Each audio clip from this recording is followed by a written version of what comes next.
mbokk jàngeen jëf dal leen jàmm bisimila ci xibaar yi gën a ca fës bus rapide transit di BRT liggéey ba lancé nañu ko tey jëlee ca Géejawaay njiit réew mi nag ne li tax a jóg bu loolee mooy yombal dem beeg dikk bi président Macky Sall jël na kàddu ba jeexal waxul ci ñi nga xam ne ñoom ñooy loru ci boobule liggéey jëm ci bus rapide transit syndicat wu liggéeykatu bâtiment ak travaux publics mer la ñu def ne xamul ana lu waral liggéey wu jëm ci bus rapide transport du BRT ñu koy jël di ko jébbal ab entreprise bu réew mu Chine te sax na nguur gi xam ne entreprise boobee du mës a respecté li mu tëral ci wàllu yoon na dàq élection municipale yi projet bi nag jébbal nañu ko ñenn foofu ci assemblée nationale nguudam bopp xelam màcc ci wàllu yoon ne projet bi daal méngawul benn yoon ak lii di luwaa ndax njiiti réew mi war na cee waxtaan ca njëlbeel ak ñii di député yi foofu ci assemblée nationale club wàcc ak Konrad Adenauer nag nekk ci société civile ñoom tamit nee nañu lu ci mënti am moom élection yi nañu ko encadré bu baax a baax te sax kilifa yi mim réew def ci liggéey bi war ñaareelu pàcc xibaar tàggat yaram Sénégal Congo fukki fan ak ñett ci weeru novembre bi ñu dégmal jëm nag ci éliminatoire Cameroun 2021 Aliou Cissé war a fësal liste joueurs yum cay yóbbu alxamis bi ñu dégmal ba tey ñaareelu pàcc xibaar dina ci am tour du web en classe bonne santé gan gi Jaraaf Ndaw moom mooy secrétaire général syndicat liggéeykatu BTP liggéey terre bi nag ak tamit liggéey bi nga xam ne dafa ànd ak ay jafe-jafe yu métti ci askan wi sax ne ci ay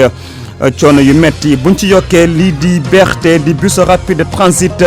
yëf yi nan la nar a mën a mel dina ci ànd ak waxtaan wi ak kii di Pape Bess Diba ci technique bi Abdou Thiam asalaamaaleykum.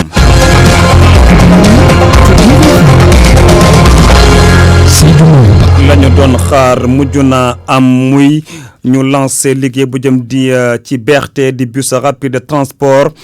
kii nag di njiit réew mi nag ne li ko tax a jóg mooy rek fexe ba dem bekk dëkk bi daal di yomb ci askan wi rawatina sax ña nekk foofe ca banlieue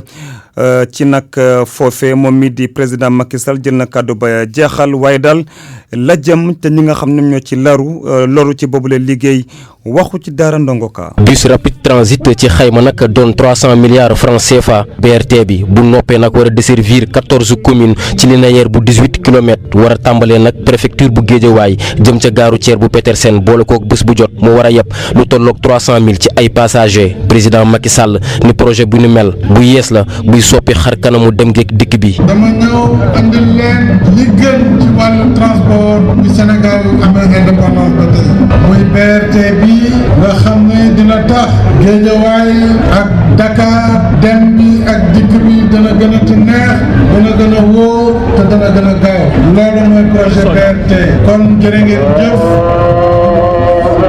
mu bàyyi ñu ak BRT bi Guédiawaye tamit di am ak pôle d'échange kii di maire de la ville ba di rafetlu tamit projet bi nga xamante ni dina tax ba dëkkam bi gën a soqaliku ci wàllu koom. Guédiawaye mën nañu wax ne moom mooy jëmmal lii ñuy wax émergence ba tax tey ci Guédiawaye dëggal na ko ci rôle bi nga xam moom ko doon joué nekk xolu région de Dakar nga xam la grande banlieue ak le centre urbain de Dakar loolu te yaa ngi ko dëggalee dañoo lancer le BRT. waaye mbir mu am te ñëpp tamit bàyyi ci xel ci kanamu Macky Sall moo di Aliou Sall mi juboo ak ñaari wujje politique am ya nekkee ca Guédiawaye. dama la bëgg ñaan sa autorisation pour ma woo fii madame le ministre Néné Fatoumata Tall woo fii monsieur le directeur général Racine Talla waaye woo fi sama xarit bi nga xam ne kontaan naa ci juboo ak moom bi Lat Diop woo fii le député Seydina Fall. président Macky Sall ci biir discours am nag du benn yoon boo xamante ni àdduna jëmale ci situation impacté yi nga xamante ni ñi ngi xaar seen indemnisation ba léegi ndongo ka Guédiawaye RFM. ndongo ka bus rapide transit boobee nag dina jar lu toll ñetti téeméeri milliards ci suñuy koppar waaye tamit dugal na ci loxam ku ci mel ni banque mondiale ci lu toll ci téeméer ak juróom-ñett fukk ak ñeent ci ay milliards ci suñuy koppar fonds vert mondial jëm ci jaww ji tamit génnee na ñaar fukki milliards ak benn secteur privé tamit lu jege ñeent fukki milliards nguuru Sénégal ak secteur privé sax ñoom tamit dinañu daal di participer ci sax ëllëg société buy taxaw lii di BRT lu toll ci téeméer boo jël fanweer président de la république nag di Macky Sall tamit fàtte ne ki yor liggéey bu jëm ci BRT entreprise bi ñuy wax CRBC la moom mooy maître d'ouvrage boobee du ñàkk laata xibaar di jeex ñu ñëwaat ak kii di président Macky Sall jëm ci kaddu yooyee bus rapide de transport syndicat liggéeykatu bâtiment ak travaux publics nag dañoo met ba futtu ne xamuñu ana lu waral liggéey boobee ñu jël ko jébbal ko ab entreprise bu réew ma Chine te sax ñoom nañu xam ne entreprise boobee du mës a respecté li yoon tëral ci mbir moomee entreprise boobee nag nga xam ne moom moo liggéeyoon autoroute Ila Touba ñoom nag seen bopp ki leen gis di Jaraaf Ndaw ne dinañu jébbal ab mémorandum ñii di partenaire technique yi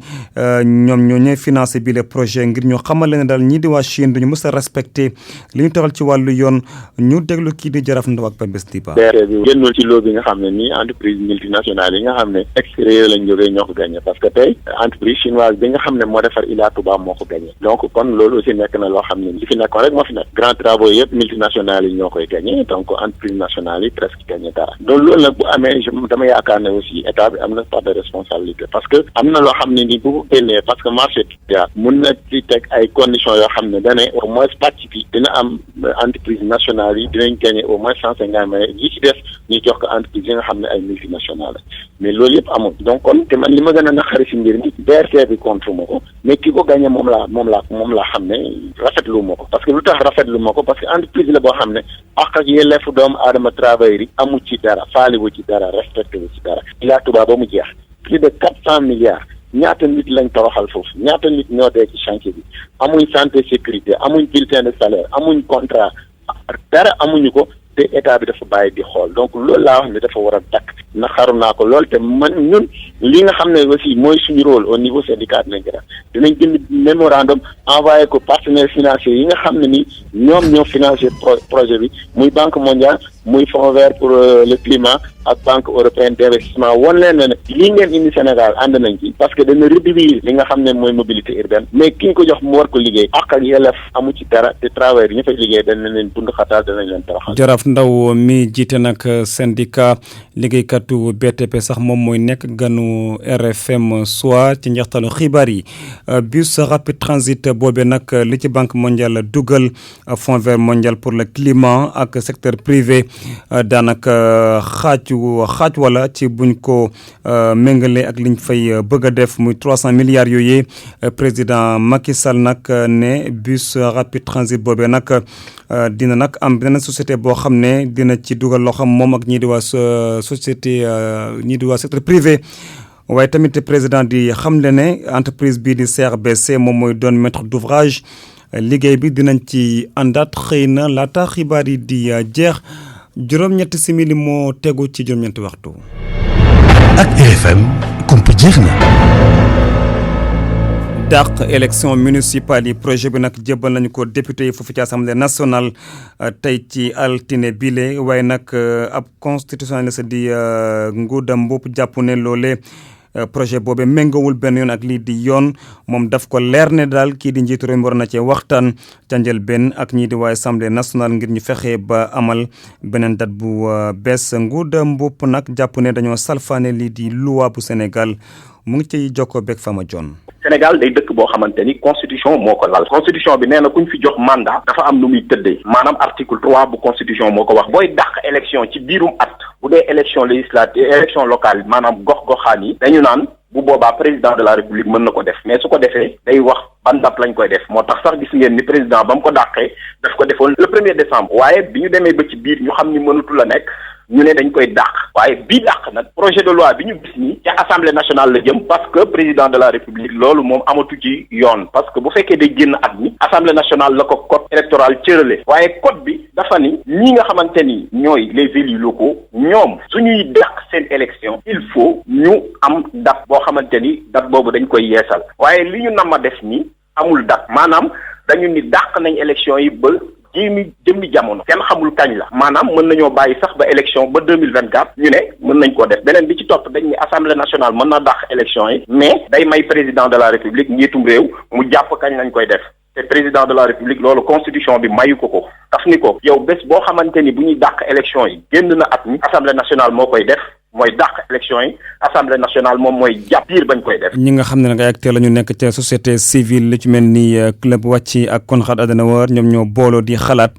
fexe nag ba niñ ci waxtaanee jëm ci élection waaye nag ñoom li ñu bëgg mooy yëf yi daal maanaam élection yooyu nañ ko encadré ni mu waree te sax kilifa yi nañu fexe ba def ci liggéey bi ci war tey lañ ci doon waxtaanee wu ma kalsum lii. ñu gis ni débat yi ñi amal ci dialogue politique bi nekkul lu avancé acteurs yi nekk ci société civile waa Wati ak Konrad Adenauer ñoom ñoo dajaloo tey ci benn table ngir amal ay pexe ak gis ay yoon yoo xam ne daañ ko mën a teg ngir gën a mën a ñoŋal jàmm ji ci réew mi ki nga xam ne moo di Valdiodio Ndiaye bokk na ci acteurs civils yi. teg d'abord dispositif dialogue national bi ba pare commission politique bi commencé liggéey dialogue national bi démarré wul réellement le président Famara Ibrahima Sagna mi ngi xaar ñu installé ko yeneen commission yi benn fonctionnaire wul même bu fekkee ñëpp désigné nañ seen plénipotentiaire. buñ sukkandikoo ci acteurs yi dialogue social bi warut a lalu ci kaw politique ñoom ñi la ñu ngi woo ñi nga xam ne njiit ñi def seen kem kàttan ngir amal élection locale yi. tànn bi am solo parce que day permettre nit yi xalaat li baaxuloon ñu jéem ko xool nag lañ koy gën a approfondir gën ko ñoŋal comme nu olof yi di waxee mu gën a baax. élection législative yi kenn xamu ko pour élection président locale yi kenn xamu ko. buñ sukkandikoo ci directeur exécutif bu Wati bi dañoo war a gën a liggéey ngir gën a mën a yor yorin bu baax suñu réew. Guy Yabi nekk directeur exécutif bu Wati. au niveau des états eux-mêmes au niveau des gën a mën a sori ci dialogue bi foog rek ci askan bi ñi nga xamante ni ñoo féete ci société civile bi mën see jël ay matuwaay yi war ñun jàpp nañ ni dialogue bi dafa war a romb wàllum élection yaakaar naa ni loolu la ñu gis ci réew yu bëri. qui sont importants dans une société. table ronde bi nag nga xam ne dañ ko jagleel wàllum dialogue social dina may ñi nga xam ne ñoo di acteurs yi ñu gën a waxtaan ba noppi tëral ay doxalin yoo xam ne dina leen may ñu amal ay pexe yu tegu ci wàllum jàmm ji ci suñu réew. Oumou Kalsoum lii lu mu néew bëgg nañ di amee stage di ndongo ya foofu ca université bu Ndakaaru nekk ca faculté bu science juridique ak politique ñoom nag dañoo jàpp ne bu ñu jàngee ba am seen i lijaasa stage da leen di waxuñu sax liggéey loolu moom daanaka foofu ñu war bay bëgg a dee ñu sax jàpp ne yooyu la jafe-jafe kilifa yi war nañ ci wax Mamadou Sy moo yor kàddu ci jokko beeg Oumou Jegan ñaaw li nga xamante ni mooy dañ koy ñaawlu mooy situation étudiants yi nga xamante ni dañuy am seen i diplôme fac droit te duñu mën a liggéey te loolu jàpp nañ ñaari mbir moo ko waral mooy bu njëkk ba mooy ñi nga xamante ni ñoom ñoo war a jàppale étudiants yi ñu organiser ay concours annuellement si possible ñu recruter maximum d'étudiants comme ça ñi nga xam dañuy am seen diplôme mën a am suñu jàpp ñun ñu deful li leen war parce que ñooñu dañuy toog ci critères yi ñuy jël wala raison yi ñuy invoqué pour mën a organiser ay concours ñun dañu jàpp ni raison yooyu valable parce que dañuy toog léeg-léeg lu toll ci ay ñetti at ñu doog a organiser concours te bu ñu demee ba organiser concours yi dañuy jël ay ñett wala ñaari étudiants fa la ñuy yem te loolu jàpp naa ni jàppalewul étudiants yi te ñun loolu duñ jóg mukk ci di ko kaas tant que jëluñ ci ay solution parce que jàpp nañ ne tey ku nga xamante ni bàyyi na jóge na fu sori ñëw Ndakaaru jàng da nga bëgg a jàng soo pare nga am foo jàpp tey ji da ngay jàng ba pare am sa master 2 bëgg am stage bu la te loolu du yoon mënuñu nekk ci réew moo xamante ni tey administration justice amul sax personnel bu mat ñu mën a seetaan tey étudiant toog amuñ fi ñu jàpp amuñ liggéey loolu du yoon. pour man RFM mooy rajo bi gën a jege askan wi. RFM rajo bi jaamu seen soxla. ñi nga xam ne ñoom ñooy yeewoo ca Gadiack di gox bu nekk ca commune bu Diarère ci région bu Fatick ñoom noy bu baax la ñu def ndax gox ba léegi daal am na bërëb bu fajukaay ak ay équipement maanaam ak jumtuwaay yi nga xam ne tamit dañ ko fay soxla bu baax a baax di nag loo xam ne ki ko fa sax def di kilifa dëkk boobe di Cheikh Djibril Tofène Kama ci nag jamono jile li ñu doon dox ci ay kilomètres ngir mën a faju amatul la mën a tëggu jàpp yi. askan yi yeewoo ci Gadiack Koccox Godel ak itam benn wàll ci commune bu Ngayokhem fi mu ne seen xel dal na ab poste de santé bu mucc ayib bu ñu def ay équipement yu moderne moom la ñu tabax ci village bi di Gadiack bokkee ci commune bu Diarère ka fa tabax nag moo di sëriñu dëkk ba di Djibril Tofène Kama mu di nag soulagement bu mag ci askan wi nga xam ne dañ doon def lu ëpp ay fukki kilomètres ngir dem ci poste de santé yi nekkee ci yeneen gox yi Thérèse Faye moom mooy maire bu Diarère. li tax nag mu am solo ci ñun fii ci Gadiack dañu nekk frontière ak Fissel nekk frontière ak Ngayokhem tey nit bu feebaraan fii pour nga jot joyin mooy poste bi nga xam ne moo gën a jege di nga def lu mu néew 8 kilomètres mu nekk loo xam ne métti woon na torop moo tax loolu dañ koy rafetlu bu baax a baax di wax ne ñu ngi gërëm sëriñ bi ndax lii mënoon na ci xaar état. nee ñu nag xaalis bi ñu def ngir tabax poste de santé ak équipement yi mënuñu koo xayma gaa waaye war naa romb 20 millions ndax sëriñ bi daf ci ànd ak ay partenaires buñ sukkandikoo nag ci ki nga xam ni moom lañ tuddee poste de santé bi néphrologue bi di Boucar Diouf mu ne am na service yu bëri yoo xam ni askan yi yeewoo ci gox yi wër Gadiack yépp dootuñu ko jéggaani. am na poste de santé bu mucc ayib la am na appareil d'écho am ay salle de consultation table d'accouchement ay couveuse mu nekk poste de santé boo xam ne poste avancé la équipement yi fi nekk xam nga appareil écho pratiquement amul ci poste de santé vraiment y a tout ce qu'il faut couveuse yi c'est-à-dire lampe chauffante maanaam xale boo xam ne doyul lool wala am na problème su courant bi excès fii mën nañ ko jël en charge sans problème. poste de santé bi nag gannaaw bañ ko tabaxee ba pare tegal nañ leen ci ab ambulance médicalisée waaye ñoom nag li ñuy sàkku mooy ñu defaral leen seen yoon wi nga xam ni moo leen lëkkaleeg Diohine ndaxte nee ñu dafa enclavé Aminata Goudiaby Fatick RFM. ñu fexe bay gën a jaarale ci yoon dépense publique même réew lii nag mooy mbëbëtu budget bu jëm ci programme bu ñu sukkandikoo ci directeur général adjoint bu bureau opérationnel ak suivi plan Sénégal émergent ñoom nag jàpp na ne loolee kii di Haut Conseil du dialogue social war na cee ñëwaat xool tamit nañu liggéeyee ngir tamit ñu fexe ba jàmm am ci ñàng meeg ñàngale mi leexaleeg Virginie la wante na siin fexe ba dépense publique yi gën a am njariñ nekk na bëgg-bëgg état yi yëpp looloo waral plan d'action prioritaire bu PSE am yéene wëyal réforme budgétaire ak financière laata budget programme janvier 2020 di ñëw Babacar Gning mooy directeur général adjoint bureau opérationnel suivi plan Sénégal émergent. ministère yi balaa ñuy jox seen budget dañuy expliquer budget bi fan la jëm ba pare ñu natt ay objectifs yu leer ne lii la ñu war a réaliser ak budget bi bu ko defee ñoom budget bi buñ ko exécuter année bi bu année bi jeexee dañuy ñëw ne ñun de lii la ñu joxoon expliquer. lu ñël njàng mi ak njàngale mi au conseil dialogue social Innocence Ntap Ndiaye di xam ne di wax ne oote na waxtaan donte am na ñuy xel ñaar. ñun liñ leen wax da ngeen waxtaan ak yeneen syndicats yi nga xam ne ñoo représentatif recevoir naa leen waxtaan ak ñoom ne leen boo leen bëggee dialogue inclusif na ngeen di reconnaître ni ñoo leen raw ba noppi ngeen dellu siwaat waxtaan ak ñoom ni ñu leen di yóbbaalee bu ñuy dem waxtaani man bu may woote ma woo leen. mu yokk di xamle ne dañu natt lu ñu jot a def ci protocole d'accord bi fan la toll. ñi nga xam ne ñoo représentatif ñoo déposé gum ñeneen ñi président joxe na ndigal. ministre Cheikh Kanté muy def monitoring bi fekkee naa 2 réunions yoo xam ne def na ko ba pare ak ministre en charge de l'habitat monsieur Fofana woote na waa finance ñëw nañu. au conseil dialogue social bi nga xam ne nguur gi moo ko dimbale ci wàllum dépense ak transfert bëgg na gën a dëgëral ay yëfam ngir mën a am ay résultats. Virginie Léontine Sagna ñu ngi waajal ziar annuel bu Thierno Mouhamadou Samassa kilifa yi foofee nag ca Matam ñu ngi koy waajal gouverneur technicien ak représentant wu maanaam ñi ñëw di représenté kii di xalit bi foofee ca Matam di Thierno Mouhamadou Samassa nag li ñu bëgg mooy ab organisation bu mucc ayib ñeel boobu xew-xewu diine bu am solo foofee ca gox ba liñ cay nag xaar ci askan maanaam ñi fay ñëw bëri lool nag waral ba comité ba nag li mu bëgg mooy jokkoo bi diggante way takku der ak ñi di waa gendarmerie Matamali Bandel ñaaw at yii di wéy muy nekk xew-xewu diine bu gën a mag ci diwaanu Matam ziara annuel Thierno Mouhamadou Samassa liñ ci tere yegg sax bëreetut li kon moo tax ba gouverneur bu Matam daal di wooteeb ndaje bi ñu di CRD spécial ngir jël ci ay motukaay El Hadj Malick Sy Diop moo wax ci turu kilifa diine gi. ni mu ko waxee noonu la ñu ko defee chef de service yëpp yi fi ma nekk yëpp jël nañu seen i engagement te am nañ ci yaakaar parce que am na ñoo xamante ni nekkoon nañ fi daaw incha allah li ñu defoon daaw du ñu def lu ko yées ren ñi bees yi yow si kazalika noonu. yàlla dafa def fii taw bi septembre la daan arrêté ñëw na ba ci fan yi passé diggante boobu béréb boobu dafa nekk béréb buy taa ndox yàlla def na nag gouverneur ni mu ko waxee ñaan ko entreprise. ay dispositions yu particulières rawatina ci wàllum dem ak dikk wàllum karange bokk na ci li nga xamante ni soxal na gouverneur bu Matam bu bees bi di Mouhamadou Wade. dafa am ñaamante ni dañuy jóge yeneen gox ci biir Sénégal waaye tamit dafa am ñaamante ni dañuy jóge bitim réew di fi ñëw moo tax ci kaw loolu police ak gendarmerie jël nañu engagement waxtaan nañu seen biir ngir ñu mën a gérer les aspects sécuritaires ci kaw loolu donc lépp lu jëm ci biir commune bi police moo koy gérer waaye lu weesu commune bi gendarmerie moo koy gérer te ñoom ñaar dinañu mettre accent particulier sur lépp lu jëm ci mbirum sécurité. parce que normalement yaakaar naa ni waa police nee nañu seen dispositif ñu ngi koy commencer mettre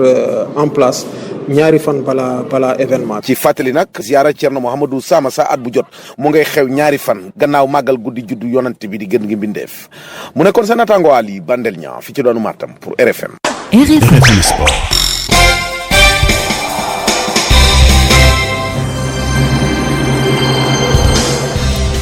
tàggat yaram Youssouf Boña maa ngi leen nuyu. di la fay Seydou di nuyu ñëpp. dañ koy tàmbaleeg football éliminatoire CAN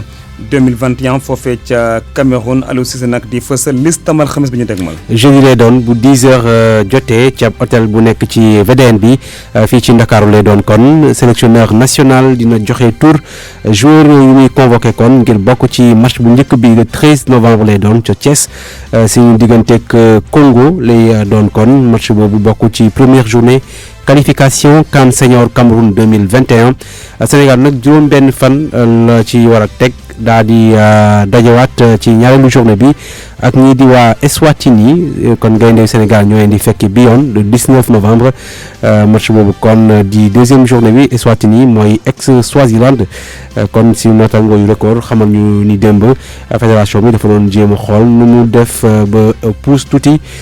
match bi nga xamante ni le 13 lañ ko jàppoon ñu yóbbu ko ba le 14 pour permettre équipe bi kon gaa ñi mën a yegg si dallu laata ñuy sóobu ci match boobule Seydou. waaw bu ñu paree ci loolu nag ñu waxtaanee tour cadrage coupe des confédérations africaines génération foot nag war a laale ak ñi di waa Bénin àllarba bi ñu dégmal. waaw xam nga ñoom ginnaaw bi ñu leen éliminé ci Ligue des champions bi waa génération foot léegi dañuy jouer benn match aller retour la ñuy def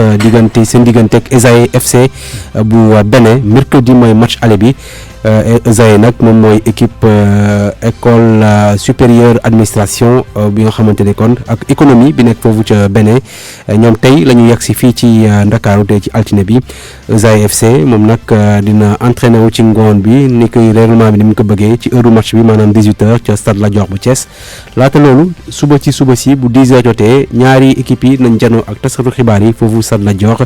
Esaïe FC nag di ab club boo xamante ni daanaka fi mu yegg si nii bett na ñu bëri kon danañ ay observateur rawatina ñu nekk foofu la ca Bénin kenn ci ñoom suñu naataangoo nekk ca E-Télé Bénin tudd Dieudonné Babatunde ñu jokkoo ak moom sànq ñu déglu ko. C'est une équipe de football très jeune, équipe la bu am solo ci football bu Bénin mu nekk ci première division bi kenn yaakaarul woon si ñoom kenn gisul leen woon waaye ba ñu nekkee ci Ligue 1 bi ba léegi jaare ko ci coupe boobu loole ubbil na leen buntu phase préliminaire yi bile équipe nag amul expérience bu ci dendub Afrique waaye expérience su staff technique am ak touche personnelle bu seen entraîneur ba tax na ba ñuy bind benn page taarixu football bu Bénin naam sax amuñu carte de visite bu ñu mën a wax waaye tey jii askanu Bénin yëpp ñi ngi yaakaar ci ñoom ndax ba ñu amee seen match bu njëkk ak benn équipe bu Mauritanie ñu dem duma ko juróom bal ci dara ci jamono yoo xamante ni ki yor raay gi fii amoon ay jafe-jafe rek ngir génn ci adversaire togolem bi kon bile qualification nag ab déclic la moyens yi ñu ngi fii ak ndimbalub gouvernement bi bile équipe jàpp nañ ni mennum équipe bu réewum Bénin bu nekk en compétition jamono ji te sax dina mën a tax ba Bénin daal di maintenir niveau bi gën a kawe. Au Bénin de pouvoir maintenir un niveau aussi élevé. Abdoulaye Diop moo tekki kaddu suñu naataango bi di Dieudonné Babatunde nekk foofu ca Bénin doon wax kon ay xibaar jëm ci Esaïe FC boobu nga xamante ni kon moom moo gagné daaw coupe du Bénin di coupe nationale bi ci premier tour bi ñu génnee Mauritanien yu société nationale industrielle et minière beneen waaye dañ leen dóor ca Nouakchott match aller bi 5-0 match retour bi ñu dóoraat leen 2-0 Esaïe FC ci ñaareelu tour bi mu daje ak champion bu Burkina Faso di Sanitas 0-0 lañ def ci aller bi retour bi beneen waaye ñu defaat 0-0 waaye ñu gagné ginnaaw tir bu 5-3 kon soo seetloo Seydou ci ñeenti match kon ci wàllum préliminaire ñoom dugal nañu juróom-ñaari but 7 but lañ dugal te encaissé ñu dara ñoom équipe bu Bénin bi ñoom kon mercredi nañ daje ak génération foot bu 18h jotee stade Lat Dior bu Thiès ngeen mën ko déglu en direct incha allah ci rajo Futur Média. incha allah ñu wutali Richard Toll ñu nag di ASC yi foofee du yàgg ñu jot seen subvention. ki nga wax nag mooy maire dëkk bi moom nag doon tontu ci càkkuteefu mouvement nawetaan bi booba léegi ñuy xaar seeni subvention ñu déglu ci maire bi di Ahmadou Mame Diop di indi tamit leeral ci li waral ba tey yëf yi tardé ñu déglu ko ci micro Mamadou Diagne. waaw subvention bi wax nañ ko sax xam nga wax naa leen ñaari at ñun boo jëlee si ñaari at yi parce que daaw dañ doom jot dara ren boo xoolee si ñaari at yi presque lu mat jege na 700 millions yi nga xam ne manque à gagner la pour commune bi ñoo ngi xaar jot ko mais loolu nag mënu woon ànd ak ay subvention parce que il fallait les régler engagement yi nga xam ne indispensable prioritaire mais subvention yi c'est en ligne de mire ñoo ngi ko jël en compte et am nañu yaakaar ni balaa moo yàgg daan leen mën a jox seen subvention si wàllu nawetaan yi. ginnaaw maire Richard Toll maire bu Diourbel la ñuy déglu moom nag njaqare la am ci stade régional bi ni mu mel boobu ba léegi kon kenn defaragu ko donte sax gaa ñi dañuy indi ay dige di wax ni kon dañ koy defaraat moom Malick Fall ñëwaat tamit ci mbébétam maanaam fexe ba créer académie bu sport foofu ci Diourbel ñu déglu ko ak Babacar Diouf. mais on s'est rendu compte depuis année yëpp ñu ngi am problème vraiment pour se maintenir loolu nag am na yu bëri yu muy junj. mooy tout simplement problème mu footballukaay bi mooy stade bi te ku xool stade bi tey xool lumière bi xool gazon bi jar na tey man en tant que maire en tant que député ma lancer un appel à l'endroit quand même de l'État surtout pour que Diourbel wax dëgg neex daal jot na mu am stade bi nga xam ni digne de son nom maa ngi félicité waa ñoom Kalidou waa nawetaan ñun ak ñoom paraphé nañu benn waxtaan ba juboo si war a signé benn convention pour que ASC bu ci nekk da nga def set setal sa koñ da nga def ay cours de vacances def ay actions citoyennes bu école waree ubbi vraiment nga war a mën a bay sa école def la nga xam moom may nekk sa gox mais ñun en 2021 dinañu tabax benn stade municipal déjà dégagé nañu un montant de 150 millions ñu ngi xalaat sax est-ce que duñ ko def académie sportive pour que def ko comme à l'instar des autres régions pour que vraiment ñu mën fa def étude sport am ay yeneen partenaires ñu bi capital bi. ñu waxtaanee Youssouf basket ñii di supporteru Duc Dakar Université Club am nañ yaakaar moom gàddu li di raw Coupe du Sénégal. waaw loolu moo leen dese nag ginnaaw bu ñu ñàkkee championnat bi ci góor ñi ak tamit ci jigéen ñi ba sax ci jigéen ñi staff technique bi ñaari coach yi daal di démissionné ñoom nag waa Duc nag du supporter yi nga xamante ni dañu nag ak ñoom tey foofule ca campus ba li ñu jàpp mooy violence bi ñu wax ni ñoo koy def sax dañ leen di tooñ ndax léeg-léeg policiers yi ñoo leen di provoqué ñoom sax nee nañu dàq ñu boycotté final boobu lee ñu ànd ci ak Omar Mbow. fii ak ay weer yu néew da nga gisaat Duc bi ñu gars yi doon gis ci année 90 yi. supporter yu Dakar Université Club pare nañu ngir pousse seeni équipe ngir ñu am ndam final bi ñu jublu club bi gën a am ay titres yëkkatiwul benn trophée at yi ñu génn yëpp topp ci seeni coach démissionné ginnaaw ñaari final yi ñu ñàkk ren ji ba xam Duc dafa nekk ci crise am déet njiitu comité d'organisation yooyu les supporters Omar Diouf di ci tontu. mënuma ko tuddee crise parce que déjà gagné nañ ay trophée même si bu fekkee du trophée majeur donte def nañ ay année blanche su côté góor ñi comme jigéen ñi chaque année dinañ jouer lu mu gàtt gàtt ñaar wala ñetti final am na ay manquement yu am il faut ñu régler ko. championnat amateur la nekkul championnat professionnel mënoo signer le joueur 2 wala 3 ans chaque année tu es obligé nga renouveler contrat yi donc loolu daf ñuy xaw a gàllankoor bu baax a baax si côté mën a téye joueurs yi année bii nii perdre nañ juróom-ñetti joueurs si côté jigéen ñi côté góor ñi perdre nañ 2 wala 3. ñu xamee leen ci seen yaradiku ak ñi andi coow ci kaw gradé yi ci final yi ñu génn supporter yu Duc ànd di wedd lu nu mel. c'est que duñu xam problème nu mu demee am étudiant moom lu xew la dañ naan moo tooñ. final bu ñu dëgmal dibéer bi boo moyul sax duñ fa nekk Omar Diouf. wóoruma sax ndax dinañ dem stade prochainement mais bu fekkente ne dem nañ stade prochainement buñ indee provocation kenn du leen répondre. Duc perte na ñaari final ñeel jigéen ñi ak góor ñi atum ren ji supporters yi di ñaan ngir ñu jël final bi dibéer seeni diggante ak Douane ngir ñu am sax benn coupe ren ji. jaajëf Omar Mbow Seydou fa la ñuy yem. jaajëf Youssouf Bodian. foofu la ci RFM. dañ ci ànd ak Abdoulaye Diop. jërë ngeen jëf bus rapide transit travaux yi door nañu ko tey ci ngoon gi njiitu réew mi Macky Sall moo daal di présider cérémonie lancement bi foofii ca Guédiawaye projet bi nga xamante ne naa jaar ci fukk ak ñeenti bokk moomeel ci lu toll fukk ak juróom-ñett yu toftal ñetti kilomètre ci distance suñu sukkandikoo ci igfm.sn ca jamono yooyu ñi nga xamante ni ñoo loru ci boobule projet féete ca Grand Médine ñoo yëkkati seen kàddu am na juróom-ñaar fukk ak ñeenti impact fii ci Grand Médine daal nañ am ab déggoo ak autorité yi ñeer wàllum foncier gi jot nañ itamit numéro terrain yi ngir suñu relogement waaye dañuy xaar ba tey attribution bu mairie bu Malika fa nga xamante ni far lañu war a dem loole El Hadji Ndiogou Gueye di ki yore seenub kàddu moom moo ko xamle ci leeral.net ci dakaractu.com nag éleveur ak agriculteur yu commune yu Malicounda Nguéniène ak Sandiara ñoo fa maire ba futtu jëme ko ci projet zone économique bi nga xamante ni maire ba Sandiara bëgg na ko faa taxawal secrétaire général bu syndicat éleveur nouvelle génération di ci woo njiitu réew mi mag ngir rek mu gàddu yat bi jëme ko ci maire yi nga xamante ni dañuy caxat-caxatee suuf se foofee bile postu si Facebook boo mayul ñu bëri dinañu ci mer Moustapha Diakhaté moom mi daal di cong ñi nga xamante ni ñooy muezzin yi ci page Facebook am ancien député ba jàpp ne nañu fa Sénégal nag jot na ñu daal di tàkkalikoo ak li ñuy tuddee pollution sonore ci guddi gi te jàkk yeeg jumaa yi di ko amal ministre conseiller bu chef de l'État jàpp ne nag mënul comprendre benn yoon ñoom ñi lee di wooteep julli di dooreb sa noddu li ko dalee 4 heures ci guddi gi ngir julli boo xamante ni ñi ngi ko jàpp juróom benn waxtu ci fajar gi bu tegee 9 simili léegi xam nañu ban bés la ñuy daal di àtte ki fi jiite woon athlétisme ci àdduna bi Lamine Diack ak doomam dina leen àtte fukki fan ak ñett ba ñaar fukki fan ak ñett ci weeru janvier atum 2020 ñoom ñaari nag ñu leen di tuumaal wàllum guerre bu nga xamante ni daloon a couvrir ay cas de dopage bu sportif yu deetee foofee ca Russie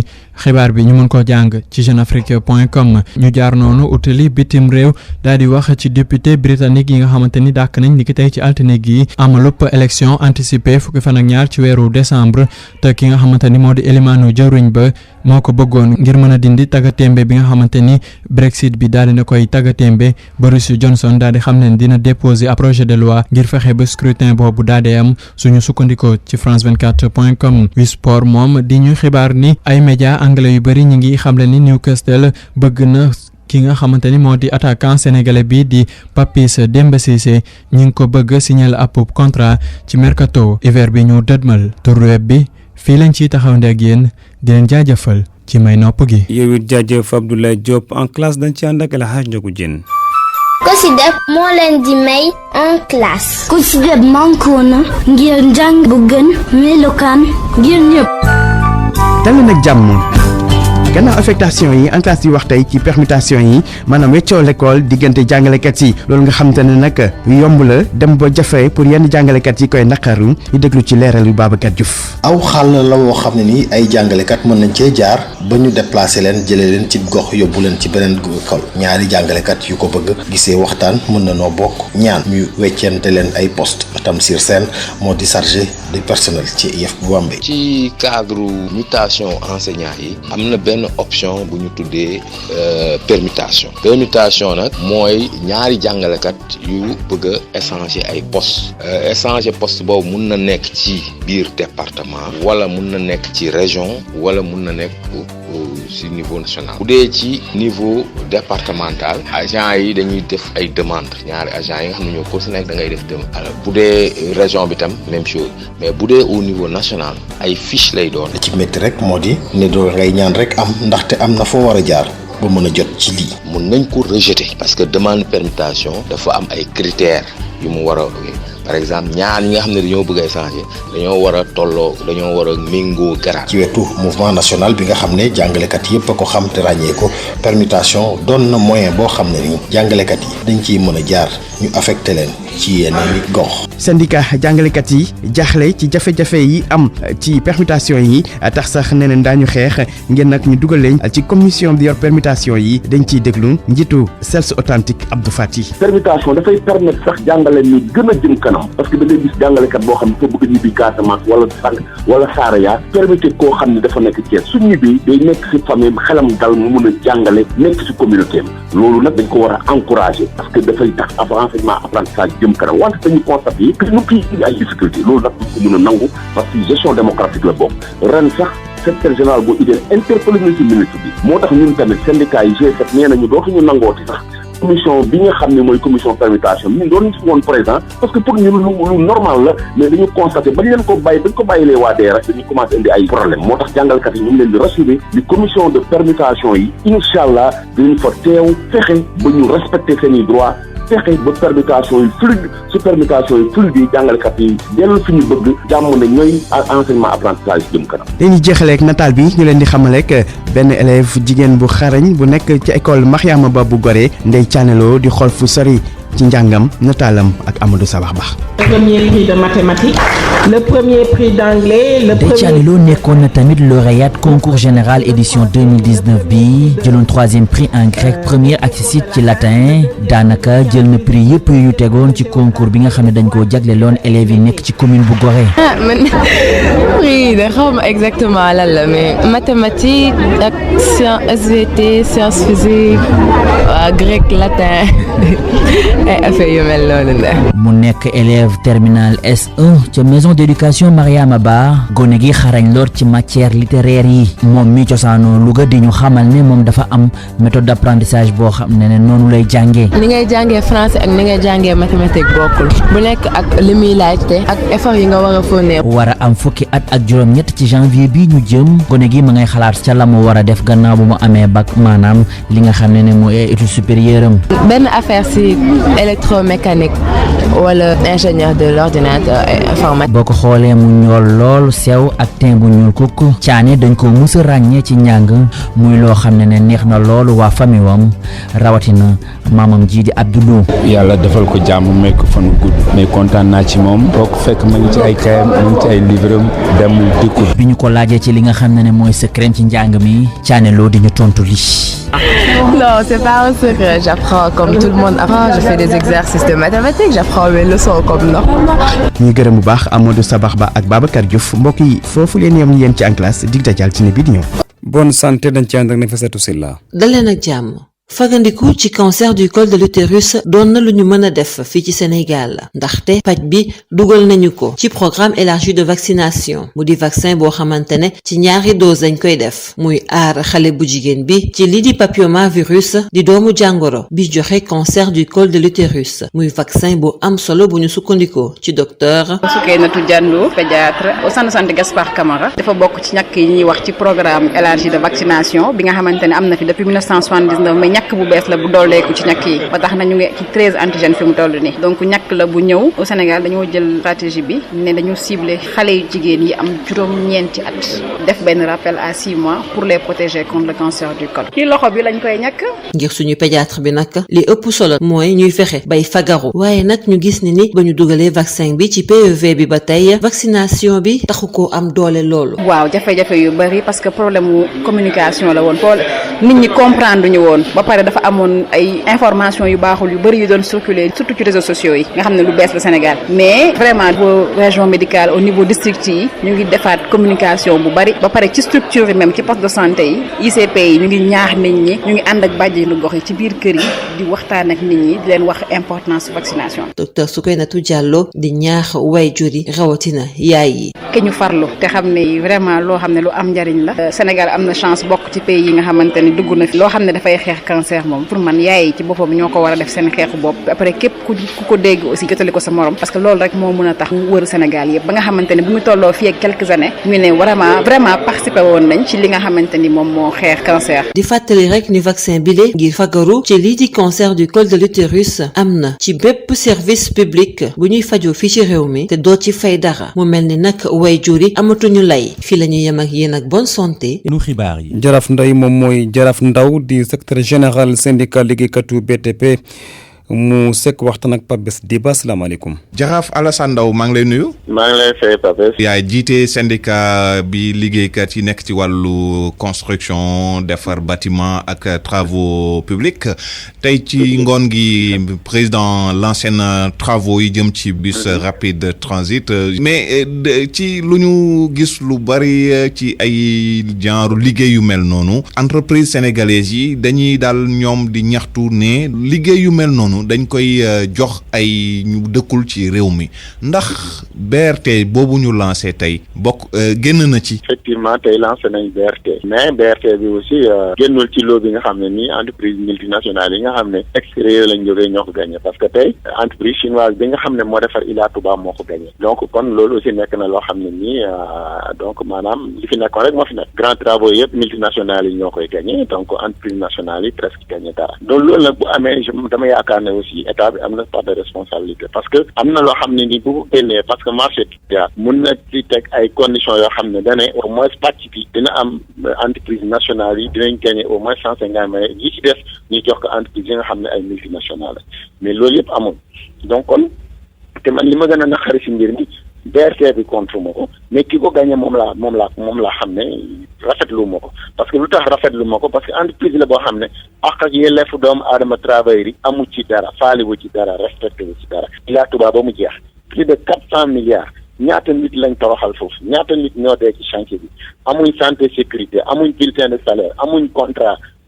dara amuñu ko te état bi dafa bàyyi di xool donc loolu laa wax ne dafa war a dakk te loolu su amee appel d'offre bu ñu lancé chinois yi mun nañ ko gagner parce que cahier de charge yi nga xam ne nii entreprise yeneen yi ñu ngi koy respecté di fay heure normale di fay heure supplémentaire normale di def ay prestation familiale di ko fay di cotiser travailleur nit ñi am ay contrat nit yëpp ñu leen koy defal ñooñu chinois yi defuñ ci dara kooku nag bu compétir entreprise bu mu mënta compétiral loo teg buñ ne 1 milliard lañ koy liggéey chinois bi ñoo ne mën na am million parce que la nga xam ne nii mooy à charge sociale chinois bi yoonam nekk tenue de travail bi yoonam nekk ci dàll ji yoonam nekk ci institution prévoyance maladie yoonam nekk donc loolu dafa nekk loo xam ne dafa war a dakk ci réew mi nous sommes dans un pays de droit nit ñi bañu entreprise yi ñëw mais li laay war a sóor entreprise bu ñëw na respecter quand même la loi nationale bi nga xam ne nii la juridiction yi fi nekk muy code de travail convention collective ñu chinois yi mun ko respecter travail yi ñu mun leen jox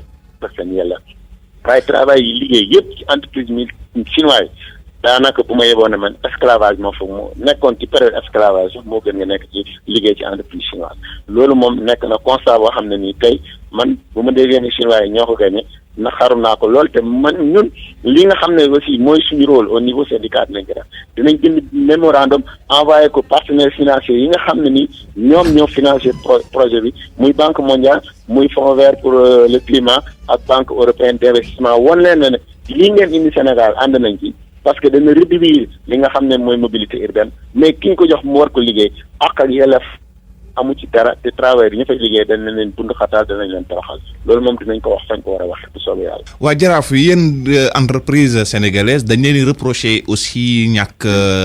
xarañte ak yenn capacité ci wàllu am bi ndax loolu lu taxaw la. waaye Papis loolu taxawul tey entre sénégalais boo gis technicité bu am Europe wala leneen am nañ ko. on a des ingénieurs performants des techniciens super performants des ouvriers spécialisés lépp a ngi fi problème bi kañ mooy ñàkk ñoo wóolu. mais nag loolu je pense que li ma wax rek état bi moo mun a booster ba nga xam ne entreprise nationale yi chantier bu ñëwee 300 milliards nu mu ne ñii nañ ko jox entreprise yi wa ilaa mu ne entreprise yi koy gagné da ngeen ànd ak forcément da ngeen ànd ak ñaari entreprise nationale sénégalaise ngeen ànd liggéey bu ko defee bu ñu àndee liggéey li ci nekk technicité gi yëpp retour d'expérience yi yëpp ñoom dinañ ko mën a emmagasiner de telle sorte que beneen yoon kenn ci entreprise yooyu wala ñoom ñu booloo seen biir ànd compétir benn projet pour mun ko gagner donc loolu politique état la bu neexee état entreprise nationale yi chantier bu. BTP lu am solo la ci PSE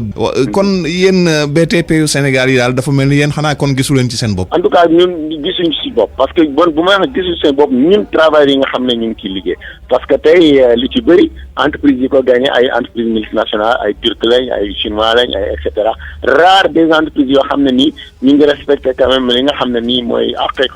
ak yelleef doomu aadama yi ko gagné mooy peut-être ci TER bi foofu mun nañ ne organiser entre travailleurs yi bu ñu amee problème ñu taxaw wax ko ñuy régler ko mais lii entreprise turque wala yeneen amul fenn foo ci mun a dem gis des travailleurs yu ñu organiser ñun nag li ñu soxal mooy liggéeykat yi nga xam ne ñooy liggéey ñooñu seen ak seen yelleef ñu jox leen ko ñu mun a am ay représentants du personnel tey Ila Touba ba mu jeex gisoo fa benn délégué du personnel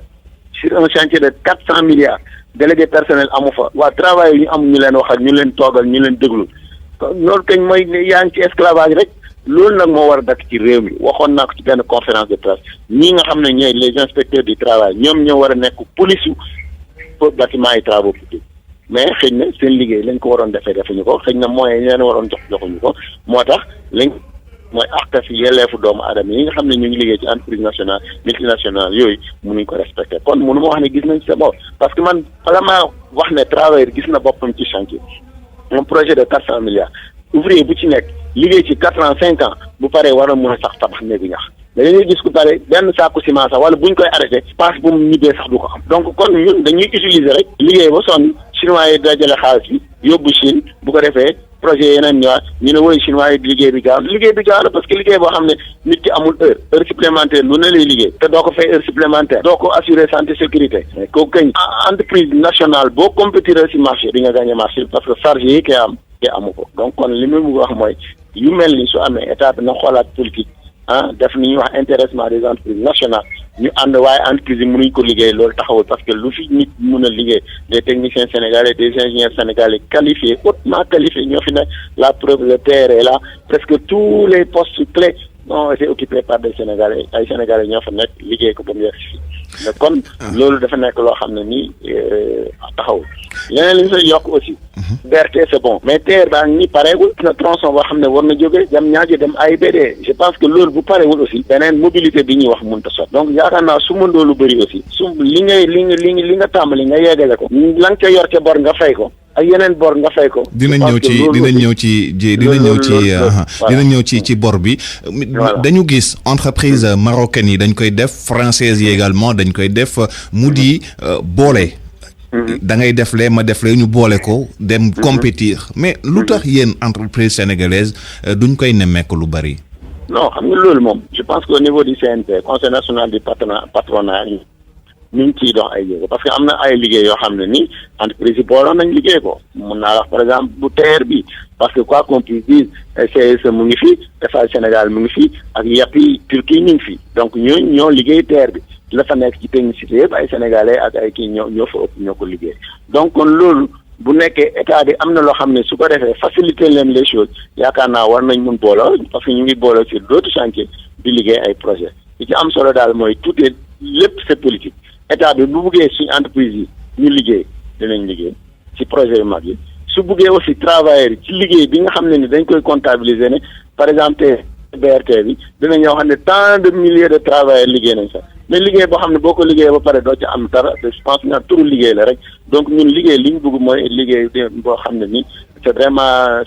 du travail comme ni ñu ko waxee dans notre jargon du travail précaire soo liggéeyee ba pare mun ci gis sa bopp nga mun a am ay prime de fin de chantier et cetera bu ko defee ñu mun a xam ne projet bi kat bi mu fi ñëwee man ci laa tabaxoon wala kii ne ci laa jëndoon terrain kii ne ci laa loolu nag malheureusement avec tous ces grands projets là gisuñu ko fi donc mun nañu wax ni liggéey kat yi gisu suñu bopp te bâtiment nag waxoon naa ko tey tout ce qui est politique PSE sur le plan infrastructure et tout que ça soit PIDS Promoville tout est supporté par le BTP kon ñooñu dañ leen war jox seen cër ci réew mi am nañ ci cër parce que tey lu taxaw ñoom la kon war nañ leen jox seen ak seen yelleef surtout ñi nga xam ne dañoo ñëw fekk si ñu bafoué li nga xam ne nii mooy suñ code du travail ak convention collective. waa jaraaf dañu gis aussi que ne yéen suñ leen joxe benn chantier benn liggéey délai yi nga xam ne nii ci la ko ki ko soxla tënk leen da ngeen koy dépenser souvent bañ leen koy reprocher lan mooy indi lu ni mel. non loolu mun ma ci d'accord parce que man gisuma benn délai buñ joxe ne entreprise yi par exemple TER bi moo fi gënoon métti président dafa joxe woon deadline mais entreprise yi ñëfee boole seen capitaux ñëpp fexe ba TER bi date ba mu waxoon ñu dugal ko si mu jóge jam ñaaji daw ba fii ànd ak ay xaritam ñu def ko réception de grande ni ñu koy waxati une très grande manifestation kon respecté nañ délai kon tey yaakaar naa bu amee retard ci TER bi xam nga BRT bi ñu ngi wax 22 mais TER bi dañu waxoon ne waxoon naa ko si nee naa leen 2020 dina ñëw te du daw te fi mu toll nii jusqu'à l'instant où je vous parle travaux yi pareegul parce que minimum lu mu tuuti dinañ fa defaat 6 wala 7 mois ba nga xam ni mu nekk mun a opérationnel donc kon liggéey su am retard du ci entreprise yi mais état bi la mu warloog ñoom engagement financier yi mu waroon def ko bu ko defee tey mënuñ wax ne am na retard ci chantier Promoville yi parce que Promoville yëpp presque yëpp en arrêt ki ñu ko waxati PDC chantier yu bëri c'est en arrêt am na yoo xam ni tàmbalee guñ ko mais yooyu bu amee retard est-ce que entreprise la état bi waroon fay la mu waroon fay ko bu ko defee kon yaakaar naa nit aussi buy liggéey di liggéey yor ay nit di def ay investissement di yaakaar ay décompte ak facture yi fay ko fayuñ ko yaakaar naa dootu mën a dem. donc kon retard mais justement nañ ko xool ci weeru état bi mais du entreprise. justement ay weer ci ginnaaw doon ngeen wax bor bu ëpp 200 milliards bu leen état bi amel ñu déggoon sax ne ministère des finances am na effort yu mu defoon entre temps am na lu changé boobu ba léegi. waaw effort moom état bi mën nañu wax ne def na ko parce que quand même ñun bi ñuy wax dañ ne woon plus de 250 milliards xëy na am nañu ko gëmoon am nañu ko gëmoon mais defe naa yàggul dara Fonds monétaire international ñëw na fii def ay injonction état ne état dina fay bor bi mu yoral entreprise yi nekk secteur bâtiment kon lañ doon wax nekkoon na lu am boobu léegi aussi état bi def na effort parce que je pense que boobu léegi li ñu am information li dugg 100 quelques milliards dugg na mais sur 250 milliards desaan na encore presque 100 à 130 milliards yoo xam ne génn ko donc kon état bi li ñu waroon def mooy fexe entreprise yooyu nag nee nañ jël nañu ay engagement ne avant décembre dinañ fay ñu ngi xaar parce que ñun ñu fay ñun moo ñu arrangé bu ko defee nit ñi mën a retrouver le sourire mais bor bi ba léegi jeexagul te je pense que engagement bi nga xam ne ni booy wax problème mu délai entreprise jox naa ko liggéey na ko def ci temps bu ko liggéeyee ci temps jox ko war nga ko fay ci temps waaye toog ay ay bor yoo xam ne ni 2017 la woon yi 2016 yi 2018 ba léegi ñu téye ko je pense que aussi avec ça mënul booster le secteur du BTP tey quand comme ni ñu ko waxee nee nañ quand le bâtiment va tout va aujourd'hui les grands projets sont là mais en tout cas les travailleurs ñoom gisuñ ci seen bopp parce que seen àq seen yelleef joxuñ leen ko si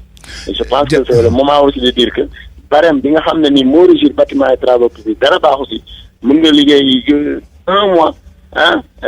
buñ la fayee mënoo sax yegg sa kër donc je pense que loolu aussi c'est un combat boo xam ne avec la confédération dinañ ko porter ba ko nga xam ne ni nit ñi tali rafet yi ñuy gis ak kër yu rafet yi ñuy gis ñu koy defar te ñu mënuñ am kër mënuñu am oto je pense que loolu aussi beneen combat la boo xam ne nii war nañ ko mën a porter pour que état bi jël ci ay matuwaay yoo xam ne nii nit ñi nga xam ne ci bâtiment la ñuy liggéey. dañuy gis travaux yu am solo yu mel ni BRT wala TER bi suñ koy def day jural askan wi ay jafe-jafe yu bari lan mooy indi lu ni mel ndax matuwaay yi ñu war a jël avant ñuy lancer travaux yi ndax dañ ko dul def. waaw xam nga côté boobu moom man mënu ma ci sori mais ce qui est sûr que xëy na matuwaay yi ñu waroon jël suñ ko jëleen xëy na problème yooyu yëpp da am parce que y a tellement de problèmes au niveau du TER yu bëri inondation yu bëri tey mën na ne am na la xam ne TER bi yokk na ko ci problème mobilité bi problème yokk na dëkk bi ñëpp gis nañ ne tey pour circuler fii c'est tout à fait un problème am nañ arthrose ñëpp am nañ rhumatisme parce que kenn mënatul dem parce que tout simplement TER bi pareegul donc pareegul yoon yu bëri fàtt nañ ko nit ñi amul sañ foofu lañ jëm aussi si BRT bi parce que bu tàmbalee aussi fi nga xam ne nii nit ñi war nañ fa jaar libéré wuñu emprise yi wala li lañ ñu war a def defuñu ko coono kese te comme c'est un chantier boo xam ne ça va durer minimum 2 ans parce que maa ngi dégg 2022 donc ça fait dire 2020 21 22 presque 3 ans donc loolu aussi dañu nekk foo xam ne ni coono bu mat je pense que grand travaux yu mel nii buñ koy def war nañ xool conditions yëpp respecter aussi engagement yi nga xam ne jël nañ ko par rapport ak mobilité urbaine bi ak dégager voirie et tout parfois xam nga lu indi problème bi mooy libération des emprises je pense que loolu da ngay toog ba léegi ngay dégg ñu naan la par exemple au niveau du TER am na ñoo xam ne fayeguñ la mais loolu c'est ça veut dire quoi bu ñu waree tey je pense que tey bala ñu doon lancer BRT waroon na képp ku fa am loo xam ne ni dañ la war a dédommager ñu xam ko tey la nga xam ne suba ñu ne la jógal mais nit ki nag boo ko préparé wu la nga ko war a joxoo ko su ko defee bu mu mënut a jóg aussi da ngay obligé moom tey suba joxe délai et cetera bokk na ci li nga xam ne ni vraiment dina tax chantier yi seen ñu def ko ci na mu waree nekk problème. Jaraaf Alassane Ndao maa ngi lay gërëm. merci beaucoup jërëjëf. may fàttali ne yow yaa jiite syndicat bi ëmb liggéeykat yi construction bâtiment ak travaux publics. waaw secrétaire général adjoint de la confédération. jërëjëf nga nekkoon suñu gan ci RFM Soir.